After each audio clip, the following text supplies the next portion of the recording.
Bonjour à toutes et à tous. Aujourd'hui, c'est un tuto un peu spécial. En effet, les jeudis d'Émilie vous proposent de vous initier un jeudi par mois et en partenariat avec Nekwe sur le sujet très tendance de l'innovation par les services. Nous aborderons durant ces quelques sessions les notions suivantes. La démarche service, l'innovation service, le design de service, les profils utilisateurs ou persona, le parcours client, les tests utilisateurs et le blueprint. À ce titre, durant ces tutoriels, je jouerai le rôle de l'intervieweur et laisserai Céline, responsable formation et projet PME chez Nekwe, répondre à mes questions.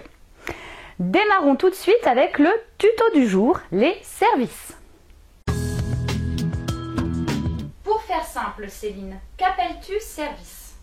Aujourd'hui, le mot service représente dans l'imaginaire collectif différentes choses très variées. Un secteur d'activité plutôt tertiaire, en opposition avec l'activité industrielle, les services à la personne, le service public, etc. Chez Nekwe, lorsqu'on parle de service, c'est un apport de solution, un résultat, contrairement à un produit fini.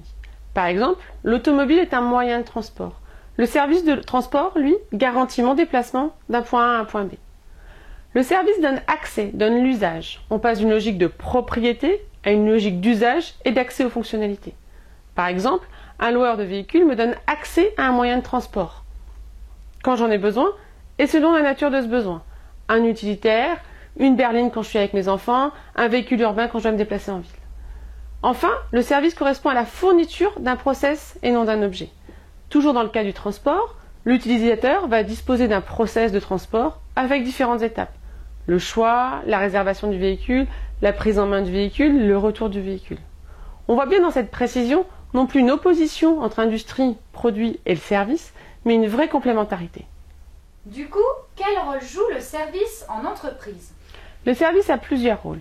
Premièrement, d'optimiser l'utilisation des produits industriels, notamment en amont, en apportant des informations, de la formation, de l'assistance, et en aval avec les différentes modalités d'un service après-vente. Deuxièmement, de développer des produits à très haute valeur ajoutée. Et enfin, de servir d'environnement aux produits grâce à l'ensemble des services que nous pouvons apporter aux dits produits, l'écosystème de services. L'exemple le plus familier est celui de l'ensemble des services nécessaires à l'utilisation de l'automobile. Approvisionnement en carburant, entretien, assurance, financement, ensemble des services d'organisation à la circulation. Céline, quel est l'intérêt de la démarche service pour une entreprise ? Le service est aujourd'hui un territoire à explorer pour l'entreprise, industrielle ou autre, pour se développer et continuer à créer de la valeur autant en interne qu'en externe. Parce que chaque jour, des décideurs réfléchissent à pérenniser leurs entreprises, leurs actifs, à sortir de la simple comparaison de leurs produits avec des concurrents à bas coût et à apporter quelque chose en plus à leurs clients. Mais Céline, comment qualifier ou déterminer un service ? Le service se distingue par un certain nombre de caractéristiques déterminantes. Premièrement, le service repose sur le pilotage par l'aval, c'est-à-dire par les utilisateurs, qui ont des attentes, des usages, des intentions, des contraintes. À ce titre, un service de qualité est toujours co-conçu avec l'utilisateur. Deuxièmement, le service repose sur un lien permanent et actif entre l'utilisateur et le prestataire. Par exemple, vous êtes en lien constant avec votre banquier, alors qu'une fois que votre tablette tactile est achetée, vous n'avez plus de lien direct avec le fabricant. À ce titre, le service est coproduit par le prestataire et l'utilisateur. Troisièmement, le service implique l'intégration d'éléments de nature différente.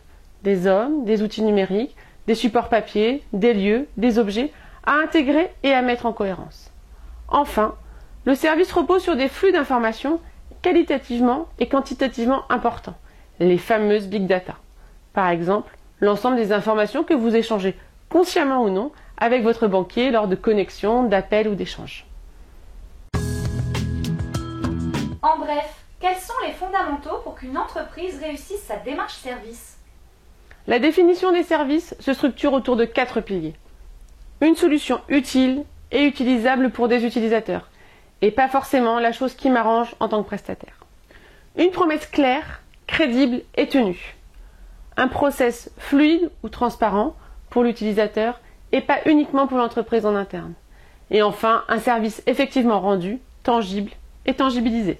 Merci beaucoup Céline pour toutes ces informations. Voilà, c'est terminé pour aujourd'hui. Comme d'habitude, n'oubliez pas que ce tuto a pour but de vous initier à la démarche service et que par conséquent, il n'est pas complet. Donc comme d'habitude, n'hésitez pas à poser vos questions en commentaire sous la vidéo ou pour toute demande plus spécifique à nous contacter directement. À jeudi prochain. À bientôt.